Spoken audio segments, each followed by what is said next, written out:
Hello, this is video number 1 of the 6-week e-course, Your Story Matters, with me, TJ Burns. I'm the author of Writing Wild, Crafting the Pagan Memoir, and I'm a writing mentor. Here's my book. Can you see her? It's pretty, huh? If you've accidentally stumbled onto this video and would like to know more about this free e-course I'm offering, visit my website at writertjburns.com. This week our topic is Understanding Memoir. Thanks to writers such as Frank McCourt, Elizabeth Gilbert, and Mary Karr, memoir has enjoyed a resurgence of popularity in the last couple of decades. But you may not realize it's actually a very old style of writing. Ancient Roman warriors, including Julius Caesar, wrote down the records of their battles and other war recollections as sort of a playbook to remember their glorious triumphs and hopefully learn from their mistakes. Their memory writings, known as memoria in the Latin, are the first known versions of our modern memoir. I admit that before starting grad school, I had a rather poor opinion of memoir. At one point, it seemed that the fervor over memoir was so hot that everybody and her dog was trying to get a memoir published.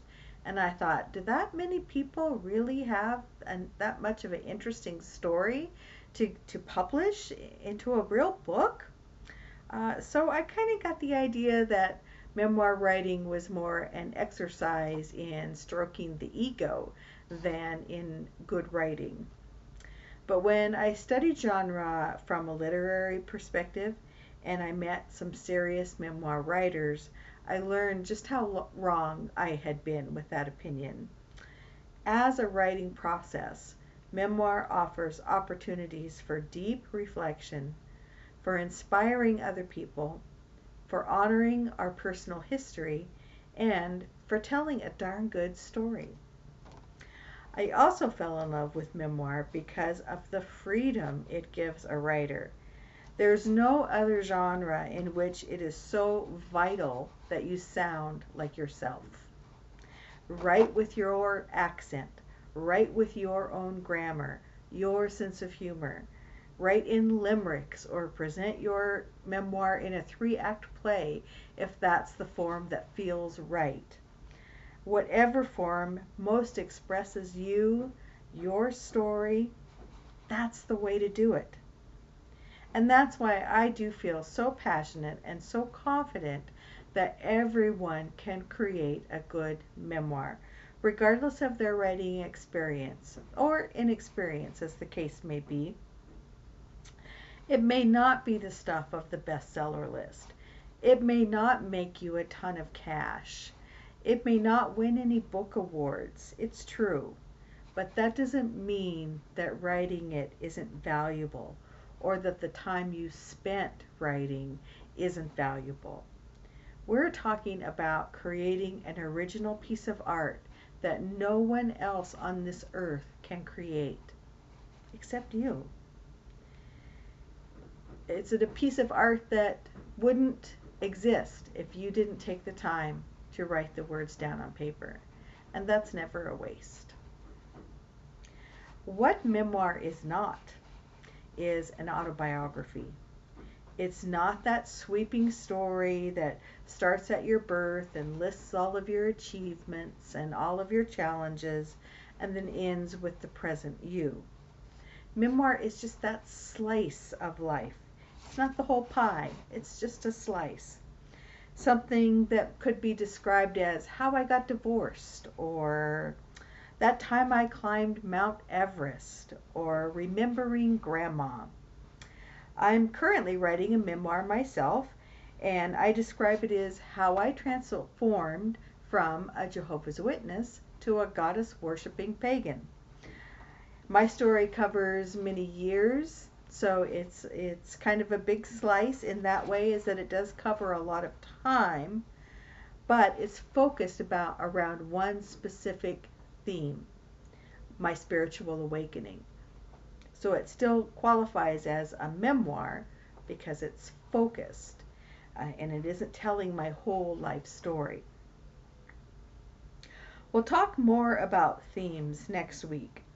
It's important that your memoir has one. But this week I want to keep the conversation about about the broader categories. I've narrowed memoir topics down to three main categories. If you can think of a story that doesn't fit into one of my categories, let me know and I will alter my list. But I think that just about any story you can think of, any memoir you can think of, is going to be either about survival and recovery, or two, about family history, or the third one is amazing adventure. Excuse me. I'm guessing your memoir, no matter what the focus, will fit into one or more of these simple categories. They certainly can overlap, and themes can overlap too, and we'll talk more about that next week. The category my memoir fits into is survival and recovery, with some overlap in family history. But don't worry, that doesn't mean that our stories aren't original. There are dozens of themes within those big categories and endless number of memoirs within the themes. An honest memoir can't be anything but original. So to recap, a memoir is not an autobiography. It's a slice of life that fits into at least one of three broad categories, and it's organized around a central theme. It can be written in any style or any format of the author's choosing, and it's best when authentic to the writer's voice. So I hope you learned a little something about what memoir is and isn't as we go forward, and I hope that I helped to get you excited to start this journey and to complete the homework that I am sending out to course members as a Google document in their newsletter. So that's all for now, and I will talk to you next week. Thank you.